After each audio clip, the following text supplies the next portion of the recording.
That's not more problem. If the boy, and why you say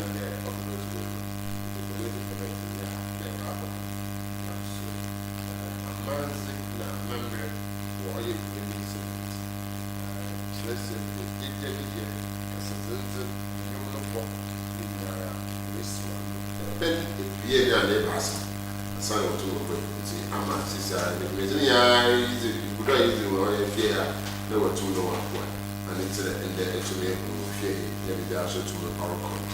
now, Ghana, Queen, you know, 1992 Constitution, they did basically. Baya a man when you food a beard, another bassa, not the mutual shadow. Our church, and what I would to make is sacra, I can, the Queen, you to me sacra, no autumn no more. Now we're going to talk about the man, and that's it. I hear share upon a pipe between you for that. That what would say about the America. It do that what you can, I constitution committee for what you know, you will go about what kind of far I am a man paying. Na litum na necessary biara ho mutum ba be nsem no mutum kire the master embrashe be kofie embrashe be kofo woni hyehyai woni tumeti wa ba be nsem mutum akire nnazamba abra committee mutum kire akwana pa betu ya fada ya to hinaba na ya ama ya some parties akọ wo manayim no so na hina yetimfo oya citizens no so bobo mazi na fi yetum na yezi oya kinijuma oho a council of state, when she said, Miss Obabe, judiciary, Apple, Oya, and Bread, Queen's Oya, courts. Quarter, no so no some no so what to now, while baby, Neppy York home. Now so in pay for it. Also, I do so Puma, I will uncook. Now so far, I do one of Friday, Papa, no one, I ban them a book will. Say, I am pay for her, me much about. The baby will be a baby. You may say, do me in that all of Wusuki. It's a medicine the market crant, each and the market crack. Na ye call, or I will not suck a cat in there. As more be seen ways. I mean, I come from TV. It is a urban there. I'd actually be Sabina Poma. Susie, I'd actually be Sabina Poma. If you're paying Cassie Asian and a part Asian, maybe Sana Poma who natural. Now, a canine and the Maracana. So make any answer. It's how my cousin maybe I said I am empty. Now I wish I send to be some question. Be more at you. I couldn't put from Ken. I say, can then I can't pay. McCanty.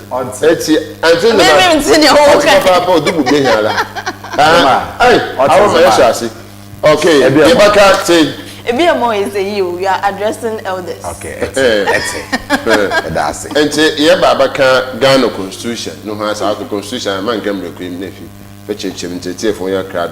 That Ubutumina, watch anyway. Young Quenzima.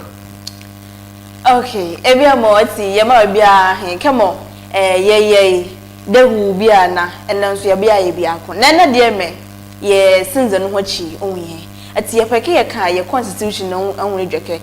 Is anke Mbani and Domo Barana, President and Domo Barana, bear ye, Zinzali be war ye constitution, you know, at the Kenya, near more Behana Mano or Cadaban, name where the Abukawan, name where Peke if the Abukawan. Come by ya, as a lady be war Mali and now Odike if a constitution if a bia. One week in Cabez the hay, a Cabez the hay, not one ba, it could be our one ma. Oma, watch a me in the myriad more Hana Fatuas mayo.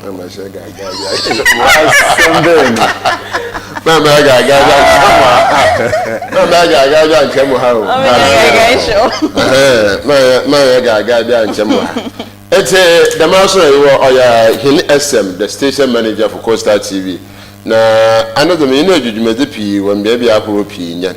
Then pay for say ebo obi ne hwenzin ka oyenizen ho ahwe ne yen asam say na aba na kona butu afodo abo hwenzin ne kire omboa wo oye ezinbo nti zayeyim na na ebeka oye senior dela na nizinin kai na oka ne ye koka echirem wo ye awon kesem da ye kan constitution no ho asam na doma wo ya ahwefo wo ye tifa wo hwe Coastal TV o mama na wo ya card nti me chie ne wi a ana na obuto no aka no so obaka wona keke tuma chai nti momo yo sane emebi abesene ko mo punedwo ntam na mo kofie na me tie na mo ko mama on tema mo ko obaka tema mo ko asosida yesu ye ndema pii fie ni ho nti ana na oya somfo kokosechi because always what they are doing also na honeti na hwa ajo tomorrow ko it will happen there edebe baba abaya no wo ntum wamba na wo so any opportunity na eso etumaka tena radio kasa firin do etum na akasa nkanka na ye bebudu dem pempensi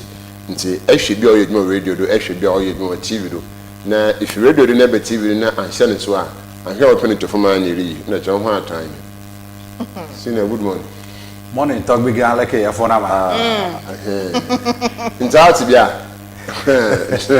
mo kan be man enti sina me pocho me pere me sha asiken ya Ghana for your different language nenda yenya oye chafade ye wanze makasa na ewo oye awuna kasa nti I draw amount na attention there yente Ghana constitution kakanka wotum what say that if you come to it madaba nti yankone na ma enyi bi de emem ya gomonyi and I bisan yo igbe yeah nti meka igbe a besa ka gomo o de temase mata ase nje na anyem bia na aka ndende a ebo osomfo kokosechi nzen anope be bia obi anchia soronko ekoma no sa papa no said you say bua ye nyina ewo dwumadi ya ye die mu no edanso nti osomfo be bia obi a anope enchia soronko ekoma o mia beto gamade be mia ganna to trado na va mia pedunya hehema ke 1992 constitution President Mahama ekova wongi be committee adena wachaha constitution ame na nyuke chuma wadida wawe yeye ba fika mebua wana emejuruge na mi akpoda be totro yeye ke okogbona avage afa dunya hehema jagba na TV na mi ado genjia akpekakaka apokakaka na apona mi na ya sa heti aba na ende e baba bua ba bebe etuma akodo enti Ghana hembre kwim no hede man pay John Dramani Mahama abomazen oyi oyempen fusiwo do omomazen na fi yentum na wontiti anyi na fi yentum enda yehwe oya amman pay na kesa the leader of the government John Dramani Mahama yana kwese no otuma atena gwa no do benfo bi etum na aba besibiri sa yitu atrem efi oye osadfo Dr. Kwame Nkrumah na abreda binom ketenkete baye oye chikisi achede ku ahoro ketenkete ina ibudu yana mampanyin oye late John Jerry Lawrence no so ofi oye ku ditano no obaye oye civilian government no so otuma boy nazamba wotumoto aba the man so no ofi no yana mampanyin John Ajekumukufo tumaba boboy Ghana shey tumni wiepe yen late president Professor John Fifi Atamers ba boboy ma jumedi tumni wiepe na sofofi antate amampayin Fifi Atamers ko ninti ma yen mampayin John Dramani Mahama ba shedumedi na asi owie no yen mampayin Nana Adudan kwa Akufo-Addo ba botua oye jumedi no do na afi otumokwayin nembre so yin krai yen mampayin John Dramani Mahama sanba also here day ebobo mazenefi embrakuyim no yetite enyi senior dala yan shede se ansan eto ye ban sam no se abakwane fede atase ye kan oye constitutional Ghana embrakuyim na atase de etide mbuku because ye kan Bible na yima asemo ye kan Quran na yima asemo ye kan oye Ghana constitutional abakwane fede eto na atase. Okay, me da se bebre Omar. Constitution said the Bible krata Christopher edibo wombra esumo nyame said the Quran ema yenuano Muslim for and afi other books religious you know sa pepepe na constitution no so etie ema Ghana and to say yefa on Ghana esi ho say on ya yaji atum say yen no yemfa etuo emfambu oman no na mmom ye pese ye kɔ de akanfo ka no kabi mamen kabi osofo be ka tro se nokura no yetin enya nokure nya kabi mamen kabi o se ododo amammu aha enti democracy no any constitution enenam krata ya tentem emra ne nhyehyeye a ye bo ye mra se oman eno no ye ka ye si constitution no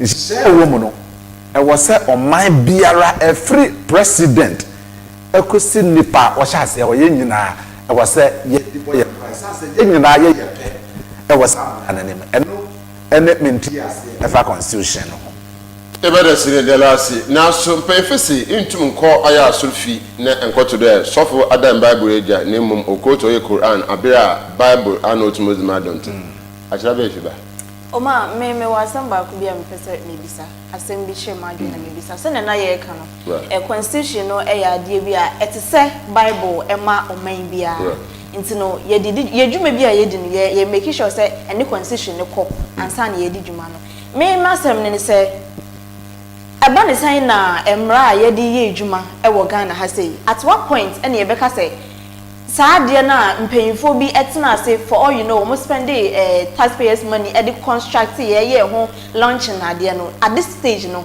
there's a problem with it nti we say ye amendment at what point ene ye realize say e we say ye amendment e wo your constitution no that's a question I'm person me say in Sakraya na mpanyinfo opede wo ye wo adwumedin krata na ye use na lonsa ye ntum ka ye to bible akire na ye kafo oye Book of Mormon ehu bi da thank you Book of Mormon osuna ho no wotumo use osuna ho no wotumo ti oye the Holy Mormon book no wotumo tase na mpanyinfo de adebo ho ache nti opede wo ye oye Sakraya nti sika wotum no wo use sika won say na mo wode yade na kwana wo fada wotum wode yade no ano de bebia nazem be be no wotum na yehu za wotum ko so that accountability is very very important akwa ba for wotum obo nkonta na wotum wode hawaba that's about sika ze won say ni mum na mum na opeda wo sakrehi sayefa akura ye pere ye sase wa presidency ye fa akura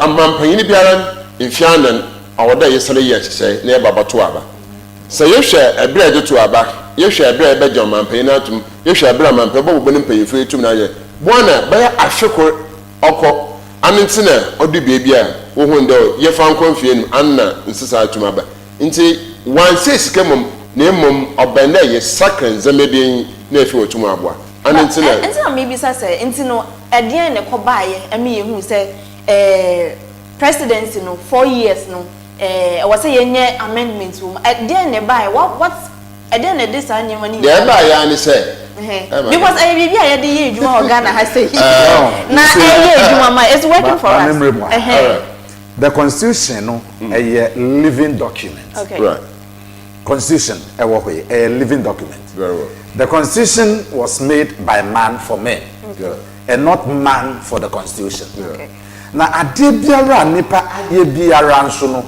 enwie peyo ewo mu a obehu se ebehia ensakraye wo de fa nipa da se neti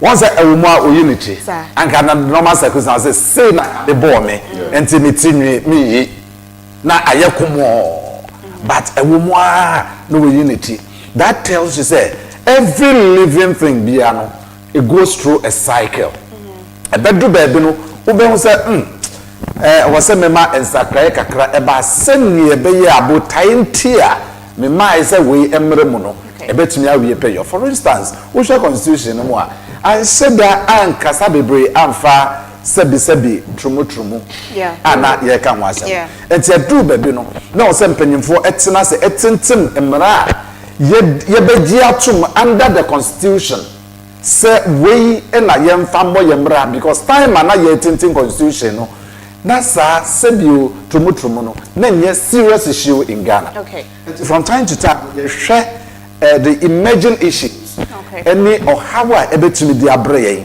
na afi ya yensakra ebio woni a wotetim constitution no say wote say hairdressers eka ho bi woni a ye ton ade atum eka ho bi sabre na wo mo tintin na nimdie na ewo won no ene akona nim kakra edu ho kra se nkrofo for no be kra forty enti eno kra tro se nimdie a ye hia from all the quarters na yetumi ewrem no yentumi anya no nyina enti e was from time to time no yetumi ko ho biom na yeye exactly. Okay. What is it? Now, Yansha, if you are a man paying no bureau to Mondazi, nay, Yankoshe, or review committee with the few number to Maba. Yes. Okay. Miss Warden showed it. I, Miss Omar. Yes, ma'am. A baby or I had made a pan. Yes, say I'll grow never saw if you are no pack. That's your view. I got the best if you are no purchase and say, and a Joe Bedroom so I achima. Very well. Say, Yama opposition as a president of Ghana, as Obia or Bemu, na yes, Oba and also by ABCD. Before I saw because before I saw this out 1 year, but can't say 4 years. And this is say, current president, I was to say, no. Oba no ne policy no person onye ni nyina no. I'm very sure say oye in such a way say it will fit that very 4 years now Oba abidi no. What you say? And then no enya afi na 4 years ni ba be kwa wie na ba ka say I was say emfa 1 year nkan because ne me ye no menwie. 1 year on frank no adult to do. We review I don't know embrace no more but what I'm saying is that answer will be a better position say 4 years or say 2 years or say 3 years or 5 years or cry now or policy now or day ban who calculate the years I had the man answer now or this I say may 24-hour economy may anyway me sure something I fit into the 4 years so to say 4 years no and so yet in fact 1 year no and count there. Me dey mention that in your but if you are more money nti a omo person omo define omo for 1 year and fan kan. Ajoban san na he sin ne baba mu no. Ya nhwa zi bi dey inye hirman pan currently otegwe de nkoten. No wa kan da ma o chere na adwo da ma asem ho. Former president Oya John Ejekum Kufuor because I quite remember ne sembi otumo kan o kada o Ghana say e yes sakraye wo ya hembre ni ma nchoboton babua. Ana otumo to ne to kwaya am ye bedu dem pempesi. Nta yente Oya SM. No son is out on my medasi. President Kufuor, ye say or ye former president, wa be ye the dear call. Very well. Edu baby, what to me so non so obu composure ne chino. On say no, nyama no do ha or America crank bet me back. On this particular point, I agree with Susan. Say ye increase the presidential term to even 10 years. My be 1 year. Because you see, say the orchestra grow be so efra no pan. Resources kakra na wo no. Fire bibi na ye hu say ampeni ampa you are doing something. But we obiaba the productive sector of the economy also what din ani hwe na ebie djuma na aduane ba na yetumi import bi no omani nkoho. What mama misao for the past 1.5 years, yeah, NDC, Aba Power. Cape Coast, for instance, typically, a dear now because a buying a year locally affecting life as an individual. These are the issues we should be talking about, and not presidential term a year page 5 years. Now the attorney say, 5 years now, one would do agitation say back room hand. Demonstrations when we start implementing the 5 years because you see 4 years cry into mean train 4 years into mean train now 5 years now will be aba now wobu amemuno truka now emebu ti ho agitations ebeba more in this country mami found go back to the Constitutional Review Commission under Professor Mills. They instituted this committee on 11th January 2010 and a committee submitted the report on 15 June 2012 and Mills or issue white paper recommendation of year fast as someone say Ghana should maintain the current 4-year presidential term as at that time now womo pro across Ghana no moji amount for views now this time round no ya pagem e de 5 years e ma aban no so agi atom na media me kan say Amembu no enye se wo mampanyin betina nkran. Na wanya announcement 24-hour economy. Na ye de aye slogan ye de eko. At the local level, uba for instance Central Region, uba Cape Coast, se me yetimeme ni a me Cape Coast. How has the government impacted my life for the past 1.5 years? Those are the things we should be looking at. Localizing national policies. And no sano se timemufo no ehu se oh abaye ba ye die eniama corner torching. Then of course all of us can support this. But se ebane se emre bi abesinkro na me ko fie eyifo ajanse potholes afei kra na emu ado aye deep na wo ka kire me se yen ko 5 years na aban bi abetina so na for 5 years potholes na meti ho a na ye koya na ye bai. If that happens, agitations will be more because nkrofo no ehu anase yen citizens ye who say 5 years now ye dia mama we are not seeing any change. What is going to happen is that we are going to put a lot of pressure on government. Now a ban is demonstrations sorry no, it should not be easy. For me, seriously, I would have gone with the 4 years. They said this committee recommended previously in 2012. If you come, never cast a yeah, for 4 years, 5 years or 2 years old, it doesn't make a difference. Yeah, that's American. No, at the sun, another addiction and in the morning, John hours at Abra. It's in a market. Quanima, near straighter. Abra, Quanano, why black and white. The reason why black and white are in there, baby, my white to be our be NHL with the member chip and say, I'm here, President Rebano. No, Philip. Yes, I had to see Bianam to my pere to off from more shaking, more who do chrome water. Now, him paying from any urban way you will. I can't remember, a DCEB worker or Thomas a day. Quite, it's Russia. Now, Minister of Bed, I'm 10 minister for road or bed. You were short road or a black road, but you can fall a kind of bond of the bad road. Nay, if it's an honorable. The judge, you far inside my casino inside on Chebiani, Ibu or Tom. On Tebia, the time no waste e blog on take away project. Now, why they buffer or Tom inside? Oh, man, I would be in Chennai. You may I chat. Uka, Mugum, when I started it may, yeah, it may I chat. Say I am when them no one was so crack. Catchanka, whom you know, he eats ye. Something forward, and the more correct. See, young canoe, I want I ate me actually some more. And what he said is true, but Osroso there. Abaka, the me reasoning for bad road. Until you bought 5 years. About which you are about 5 years or so. You bought 6 years, or 7 years. Now, I pray you all take what you are baby call one man for the funny dear me, so I can kind of story that. Also, the answer of the name, I would there to. I brought for now on your home over one. Also, you are there, Bokoto over that. No, lucky. You know, I said, black mind. Black man in the chair, to get here from me, gate no more, you dwarf gate. It's an answer. Now, I better them on the lot of Abonano and Sana. It's a better them when I buy the man, Sana at Sinoma to 9. Wait, every day, market. Wouldn't say him for the home, what's not?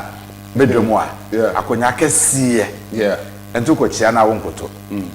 But 1 or 2 for yeah. But Tanasia, I could not offer until we had never got so yeah, it's a Damina Samlet. And you fear also, Nina another a car and money, Nina get home. A baby said, I didn't say you kitchen pay you far. You quaha. You would tell me before. Yeah, I didn't. Okay, meaning it's a sign of respect, and and can I hear for what no woods of doing what's them by you, man? What's all him can see be a power or say God? Or you know, be Chenesana, it to do gun or Shanaho. Aha, okay. And the gun or Shanaho, what all you don't share here in Alan? No, or Bonnie True Queen. So the Maza, no, I feel Sunday a bien. nti ekọ hakọ ya edekure babia na ansa na twuma akasa nti ade biara yi wa ade onsa ade kwa akayi ana na wotuma ebisa mpanyimfo ankasa wo hɔ na wota ase but ahịrị ede bụ ọfọka front unu jana lala eti yankọ here eti efi 4 years 5 years mpanyimfo etuma acha hụ na-adwe nsọmụ da na ọdọọsọ na ya kọ hene yimi ịbọhe ya ababe wose amampanyin nefi dodo a onya awọda o di president wose 40 to 30 years na ebinu so propose 35 instead. Also, the government proposed 35 instead. Okay. Ibimpo a embrace bagweni. Ahwe na ege we yen ahwe. Sabi fancy me muntum kan ha. Or ya, na 35 year president. Why don't you? Oma. The onset and pay so now share now no attention what I say. Motivation and me man na me example be with paying John Dramani Mahama ansa na oba be president no wa fast system nim and fast system no so afa nim ansa na oba be president so why let's say unit committee member be assemblyman wa ba be ABDC something organizer bi or assembly enwa into wa fast system nim sa member of parliament to let's say vice president to now you are the president of Ghana. Yesha Ghana ye school going age nipo. Unya be 4 years mo be like no unya 2 years and you do go school. But yeah it's no future and 4 and say na work school. Nti me fan say from by the age of let's say 20, with 20s no you are still gathering your certificates and your accreditations ni can come. So let's say by the age of 40 need now at least what me enya positions be what me aben ho in some governmental positions and sana last ya catch you say obesimi ejina for president. It's all for experience inwa na say now almost say yemfa age no embra 30 and the government say okay and yemfa nko echi kaka na enye 35 yensha the age of 30 no at the age of 30 no most people afina omode omunema at 2 years afina all say obenya the right experiences because the experience that yenya ansa na ye president no meso ma you shouldn't be in Colagro I was a me system no ben wo ansa na wetimi aba be president but abansi yemfa nko to 35 instead of 40 to in my perspective and can maintain 40 now okay yeah because at that time ni dey you beje dey say at least what fast system nim ama system na ijo omweduma and san wetimi aba be president at the age of but any kwa na say oba be like oba be gina say ento so aba na wetimi aba be president nti nyame adom ne yetoma wa na wetimi aba be president nti I think 40 no I don't know why they changed it but me I agree with the 40. I see. So what name? Mark Zuckerberg as at 2008 no 23 years and became a billionaire. Yeah. She said the Mark Zuckerberg controlling across the digital space. France president. Now how many years and son of a president for France? That mighty nation. Omaya will not to meet na ho 83 African countries. Eje won nkwa. Na ye this small boy et say atena no say ma your friend say Emmanuel Macron wo ye omampanyin for France. Na all control African economies. People we call Francophone Africa. Why? Because a blueprint had been established by the French. Eti emfa ho omampanyin a waba. Structure no ya build enti wapamfo no ebebua ma wetumi edi nhye no so ebuo man no. Enti for me no it is not necessarily the age per se. Anya bia enkokorafo yi a yama wo mo kwan wa Africa yi. Hwe niama wo mo ye. Sesi a wo ko Cameroon, Paul Biya. What is Switzerland? ena wo bu man e wo Cameroon papa yenya boakokra still ye de ne ko me na ya make am as them say African youth ya dwen en chase nye dwuma se ya dwen chase ye dwuma wa constitution ye be push say ye put maximum age odi betim ya be president adenti na mo de to ho benchmark eto say wonya sa age a 35 years unjumi nye president na mo ye set upper limit okay enkokurafo no wa omo di adwen di agro wo krom ha che. Why am I saying this? Now say I was sharing it with I think many Delphina. Yeah, be found into the security service. One criteria mode to ho. They went strictly by the criteria. Yeah. Say ye kuno in Robonimpo or Wujemua, you are disqualified. Yeah. Meanwhile, do elections are these very people were the ones who were buying the illegal drugs for the young men to go and misbehave. Yeah. You set a benchmark because of this, you don't qualify. So for me, 35 coming into, we should still go for the 30 because you see, say you to me build this structure, not a structure near Juma. I'm telling you can be president. The structure no a Juma, ne partisan. They said you can still be president. They said they not make Emmanuel Macron. The structures have been established.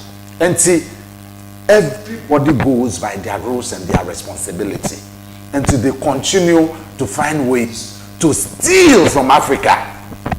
That small boy, can you imagine? Say, Emmanuel Macron, many president, John Dramani Mahama, Ebekwa Kojina name, Nana Ekufuado, Ebekwa Kojina name, Bisamwa, every small boy. Is that not an insult?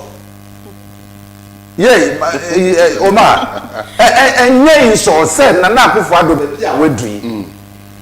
Na John Mahama, president be awedri. Na wo ko jina Emmanuel Macron him. Esre Sika development aid. Is that not an insult? Na just say me no be ya adrian na akoya some kan when the fundamentals are weak. The system will expose you. It's not even a matter of the age. It's just the system. The structure. That is the thing. The system should be established, and the established system no. Sebio, we are akodahampoa uba system no. Ebe making sure say you go according to because it's a democracy. And yeah, authoritarian regime. I better say, oh, we mojasi wanomo obala. No, you can't. She said, Obiakobo's police station. It means you to me mass structures in the Juma. Misbehavior. So it is not about the age. After all, when you're more age now, what have they been able to do? In Tokesi, Ukraine, Russia, yet Ghana, you see a Diane comedy. And no trust are training a Juma. So we should fix the brain. You fixing brain, no? You doing some penny phone, or you be no more money. One more every year, Sika. Eco University Laboratory, you do more chai bebre. Look at the scholarship secretariat. A lot of scandals. A bride UCC, a building human resource. Now, one swat Sika, a diama, Susan. Now, Susan Kunie, Muchia Susan Kunzuka. 8,000 pounds. Susan Jenny dear, Susan need a matter. Allowance to go and stay there and say the abrass as what they call UCC. It can complete a whole degree for you. Yeah. So it means that Adreno and was here training you build it in your age. So for me, I will say it any day. Yes, what you heard was Adreno ye Juma. The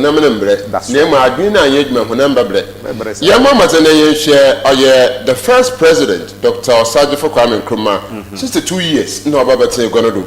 Nephew Ottoman boy, ma Ghana 62 years. No, za Ottoman ye. Abia anye age so Ottoman no a factor. Ye ko oye military regime kakra in the Second Republican. Lieutenant General Joseph Arthur Ankara no so ye or 77 years. No so baba ye na from him. Rajan Papa.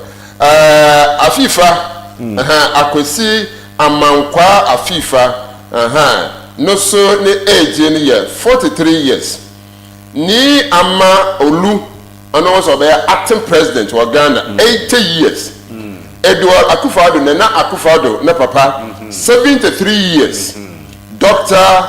Kofi Abrefa-Buzia 65 years Kutu Achampon 47 years Lieutenant General Fred Akufu 42 years the Third Republic also Chairman Lawrence Alabama and Dominic 31 years 11 months no ababaye na wutin Dr. Hilary Man but sinasi 63 years Fourth Republic aya Chairman Lawrence late JJ Lawrence no so aban obata bibie no automado sorry cry no so na almost 40 or 5 years 6 months yeba John Ejakumu Kufuor 62 years yaba eje fifi atamese wey ni baby call 64 years 5 months no be president John Dramani Mahama but sina see 53 years 7 months na no so ababata na church da tuma is able to do pempensa sisa yetumere yekwe but yakwa kwhwe the youngest president in Africa yebaba interim payful Uma ugozi wao woni say ya mamre ye sem kika ne bi no so equity aye very well ye penyansa ye say abraba they ampa they have experience okay yes. And then there is also a proverb that what an old man can see sitting even if a young man climbs a tree he cannot see that is a subjective perspective. I always challenge that. Do you know why?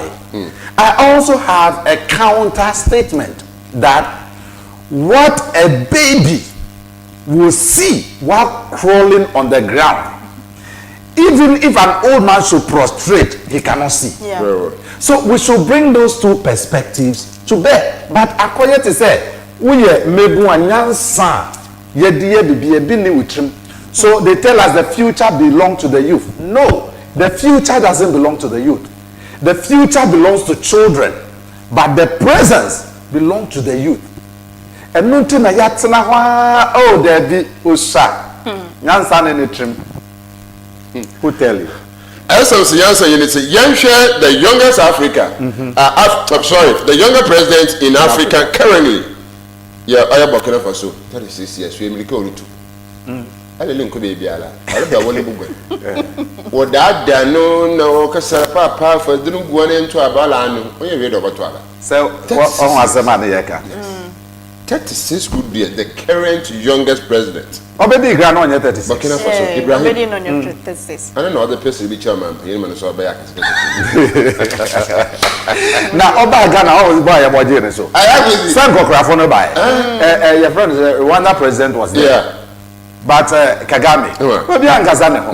But when this guy was mentioned, look, this guy is setting the tone for African emancipation. Said Namia Doniyem Kuna. I tell you, he will be the next leader for Africa. Yes, but another side of the story is, the current Salarian president, 25 years. Current one. I was the current one. Salarian president, 25 years. But actually, Ibrahima, Neshono or Ados Washi, military. I said, I don't need a military attack. Uruguay and I didn't know ultimately. As I said, no ECOWAS, I think is the ECOWAS president. Sierra Leone president. Yes. Okay. Sika, what the Mando on Jay now umbrella. When you read, people could be in a position. President Akademia, I don't know church or say a bob on one above Bonnie. Okay. I don't want them all back in Bibushum. It's more sure I tell them no you, man. Now, on that time, Sierra Leone president, small boy, okay. Yeah. Google, let's find out Myanmar why year over this short period. Just Google it. Then you tell me that will be around 30 years. Come again. Another issue is people are talking about election and money. And it's able to them purpose. Was opera opisica if there is no there onto your president. So jeza ahyen timi mu fa ye to aba yinyi wo oye young men mun ana ye bebudu dem pempenso. This is how me I see it. Okay. We are 25 years see. Bi o me ka say ekwana o cheche nzem na oto amanfo hona dwondo na obeye president. Onua Ibrahim otene ho ana ohun no ne kro no resay. Tene me da odo gitum ne fi nkoda ne nsem na otom no ogina ho. And when you been musa we are concerned and listening or bit but bueno aka some for tum na aba. Nti Ghana also the bribery kata sika ye to aba fiskabra and it is ama ebiso when yes going to my president. One of the things you have to look at is nipa das ni wa ho. I don't want to go deep but obi ya but so na e won nipa ne no enye young soul. And so what you say, when the panel engage here, na dream may be or ye deep, and the person comes with a certain destiny. And so would descend the panel at to name for who are. What was that? No, wait dear. And see them, it's like or ye unique. Yeah. So we must not lose sight of that and look at the physical age and the physical body. Because we share Abraham Traore here. What we say, the young man is older than his age. Yeah. So we must go beyond the age factor and then allow people to be able to come to the front. Oh yeah, papa. Nti yemfa mfododo ne ntumi ne yemfa ntwenche na mampa ina ota days do already does na cha ya asam. Nti yema ma ze na fi ntumi na ya sha ne so dam. Yenhwe oya ebenum so che ho na adwen wo ya CRC no Constitutional Review Committee no what said there presidential election to be held in the first week of November. Government accept. Yantu aben November. Nefe yetumna yakọ hineim. Ye focus in start in Bobo. Presidential election petition to be filed within 14 days and determined within 30 days. Government accepted. Presidential election petition as in case na watu abama kasikase bi etumi esi. Dama na adu dankwa you and I we're not there. And if I did be any woman if you into me, AFIBA. Okay, me presidential election petition no, and I may was okay. I say it should be filed within 14 days, as in 14 days after Yatu Aban. Na court in Bobo who no mumpa no in 30 days. 30 days after the 14 days, and Immediately the results are until who assemble within 14 days. Okay. I was said with the 30 days about nature into and no coins one where they know we are doing perfectly. Omonya ne samfa maye. Na ma me pink sheets na ye corner ye banner court agenda court say me as some judges, me as some lawyers. The wastage of taxpayers' money. Nti na enye ni say ya eno ane kwan and they no. Fine. I think it's okay, but the very say and also be open the floodgate for another this thing. And no stress say aban bit so. Na say what the ways and means disrupt the elections no. Na ye declare manwa. Or bet me put a lot of impediment your way. 14 days no tremor. Your case cannot proceed.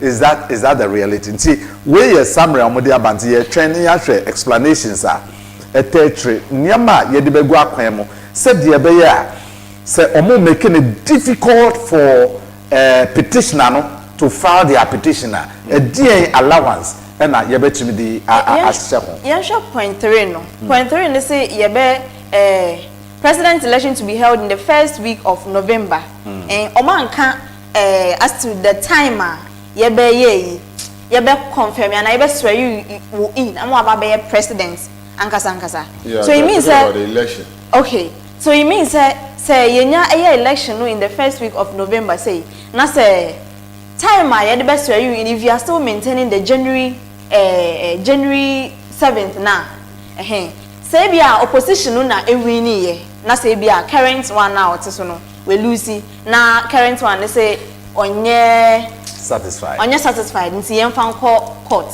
meboa but ni otoso sesi ano o ne yato abama ni sesi elect no onya meye president na che say ni oto wana so betimi aye nyema bi ama no so yeah so that has to be structured so was and first week of November so I think it's okay. I say Nigeria does the same thing, and then I think the US also does the ESSIEN in November.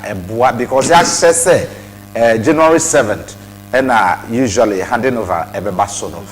You hear space no for the transition team to be able to work. The ACA and they say, I think and also you can want some say appointment, ni contractor, yebema within those period. Yebetintim marano, ni yashemukina send yebeya. The incumbent and I said outgoing governor or abuse it. Yes, it's very true. On here, Papa, or Sunday, so transition team no to me, committee to Mutano. You hear committee nature or that president to president. I won't be in Wutumotown if we trash issue. You be chief of staff, I'm paying. Ni po to me, my pa.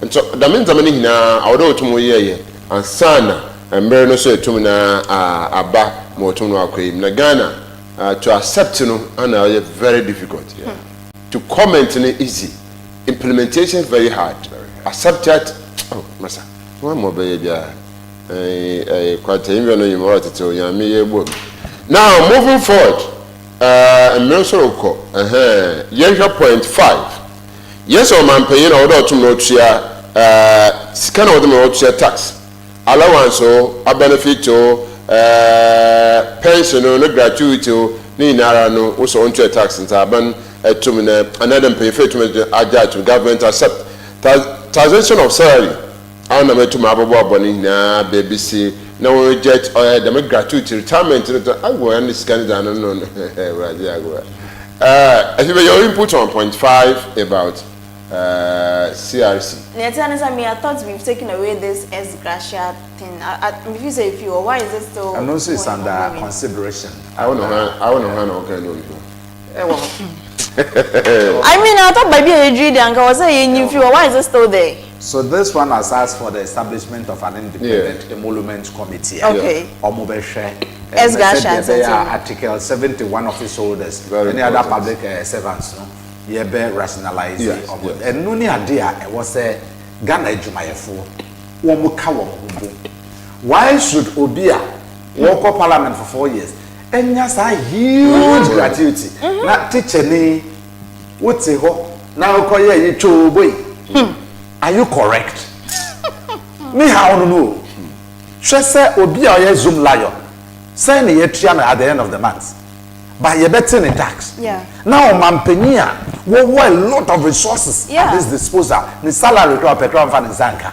On taxes. We yet in a it is only in a republic I said, you ya drino.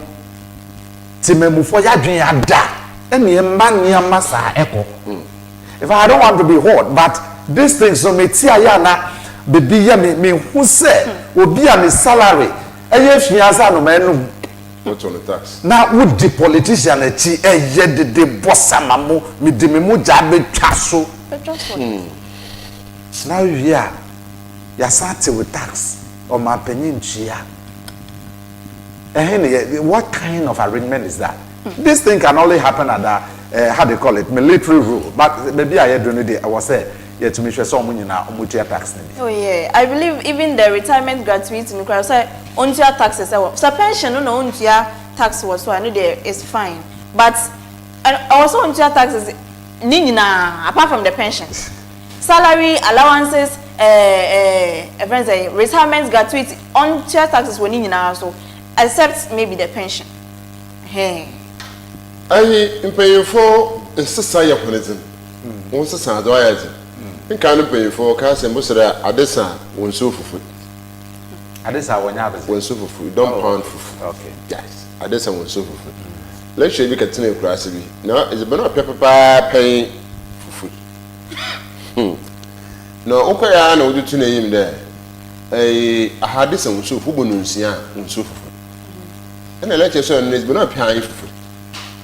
Ntina no ben no so awkward momentum obosesa na obaba ya no kono so because okwaya for one top na rank na mafam account na akwati no wo sama no kwa himfie no se no no so won che the reason why was this and so food na ɔntene ho ase because ɔkyerɛ fa baaza ɔdɔ tum no ɔkyerɛ ma ɔkyerɛkyerɛ ne yie ma ɔta ase nti sɛ wonkyerɛ ne mu nkote ne de bi obisu no professors sana anu wezi nkana yɛ no hwehwɛ me dem community this all staff you the one would do nti ɔpere ɔka to ne fi ɔtum the reason why ɔtum na ɔka dem asa ɔka ka ɔsamane kwa hemfia ko still now the third one na ɔdam pay for ɔtum ba ɔkyerɛkyerɛ sana bosun bia namba na mmom ɔsɛ nkan no na nkan ne enyi hɔ pi nkan no so ɛso bobom poso a mmoaba fi ahabenem oba light no nti ne so funu pen na abobi boto funu be bi siw na afra adasa nti o ka chemu so funu lo sisi ad light o de butu ni and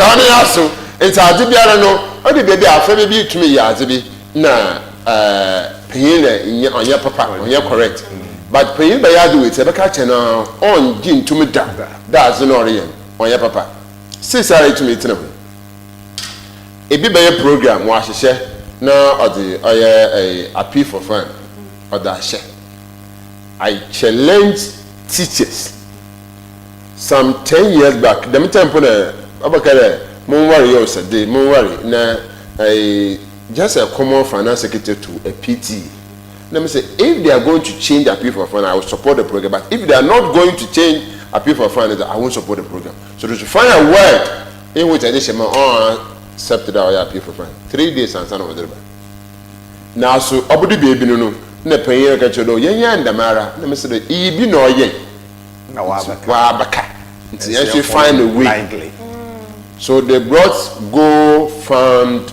me I want to go chela akoye na adwe chela ene ma bebre o ho because we don't even know why we are doing and because OMAR say penny na nyansa we are daft we can't question them but I tell you a generation is coming they will question everything yes the number of hair on your head if they will question it I'm the Mirasu order to me, sir. Signal SPN, you're to me now, but 1 hour to me, was sharing a corporation of Papa. Presidents and Ampoyan could be 0.5 penny to me, Dri.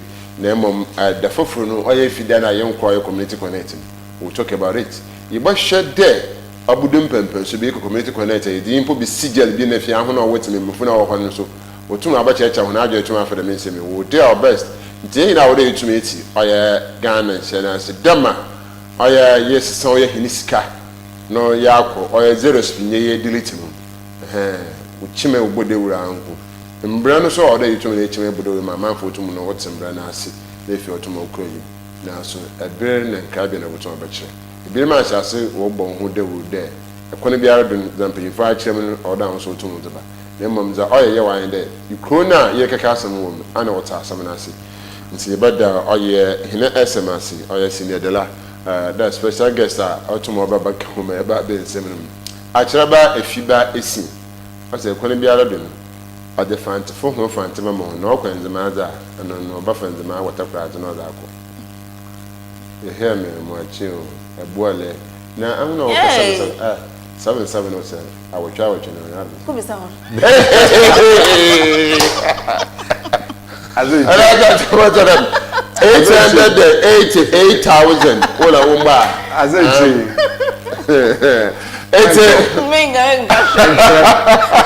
mention it's I was about how I drink with you and the better I try a few days and say better as papa and in chama for I Gladys na Gladys and why my make cratchy would to nana bodo also send your dog and cat the pain more homework now yeah I bear everybody nti ebede na so papa the man so Joyce so in the other nurse why you come work in the pie nti you have go keep so result or Uncle Ben and corporation papa ama oya anapo bosu no nsam etwumne ewia pay MC4 won nyina no so eda hona asi ankasa sere wotun wa aboa be bia so etwumna be pay awona online wotum na wo show ya hona view no so eda hona asi corporation do for be to be no oba mazene fi wotum na wotu hina echi wo so wonsaka na wo so etwumna ahye papa pay fisi sankanfo ho na wa hwe wo de no no wira ako Sunday sisi ho wa da kwahwa hwehwe no nti ma so madam ho asi da maba na maba kansa na ye kura ya abaza na no wa efide